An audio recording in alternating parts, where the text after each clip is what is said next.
Hi, this is Courtney, and I want to talk to you today about a little tip that I use that I have found helps a lot of people when they're trying to get out of debt or build a savings.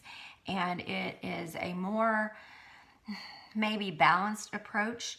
And so this is something that I have done for years, and it really helped me to get out of debt because when you're on that long haul, when you feel like you're training for that marathon, it's easy to give up when you're trying to get out of debt. So what I would do is, let's say that you have $30,000 worth of debt and you're trying to get out, and you have 3 kids or something like that, and you're living on a limited income.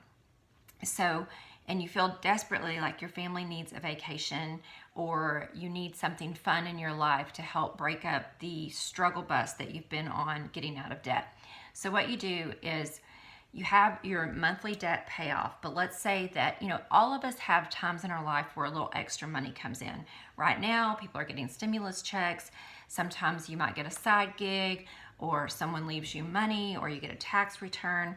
So let's say that you get a $4,000 income. And I know that sounds crazy for some people, but it can happen. You can use $800. It doesn't matter. So let's say that you get $4,000. And you've paid taxes on it.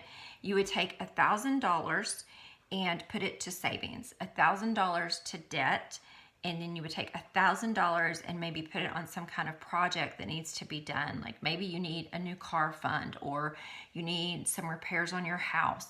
And then $1,000 would go to that vacation, if you will, or that fun thing. Now, if it was $800, you would do the same thing. $200 to the car fund, $200 extra on debt payment, $200 on a vacation. You might have to go spend one night in a hotel with your kids and enjoy the pool, and then $200 on a repair on your house or something like that. So that is a way that for me kept me on the path, and it was a slow path. I think, so I was 40 when I became a single mother. I'm remarried now. I'll be 50 this year. And I want to say I had a car that I owed $16,000 on, and I had some debt with my divorce. I had to pay my attorney some money. And then I had a Visa card that my ex-husband and I had put windows for our house on because they were literally disintegrating. I was somewhere around $24,000 in debt. And so being a single mom, if I get a tax return, that is how I would handle it. And I was able to get out of debt. I want to say by the time I was 45, I was out of debt except for, I was out of debt with everything. Yeah, except for my car. I did end up buying a new car, and one that I could afford with a huge down payment. And I want to say I'll be 49, 50 this year.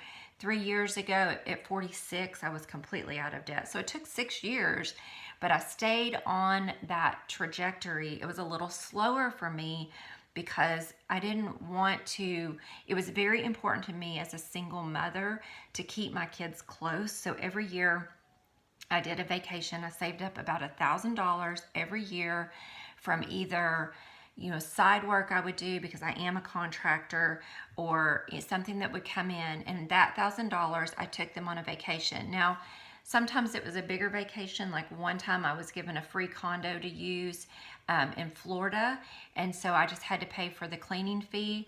And so that time we got a bigger vacation, and we were able to pay for things like a dolphin cruise.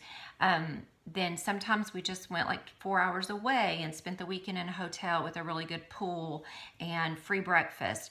You think about, how can I do this thing for less? Like, what's important to me? And for me, keeping my family intact and having some fun when we were all kind of struggling through that period was important psychologically, because this whole thing is psychological. And the psychological game is the harder part. Math is math. I mean, math is black and white, but the psychology of getting out of debt and savings is the hard part. I hope this has been helpful. Thank you so much for being here and listening, and take care.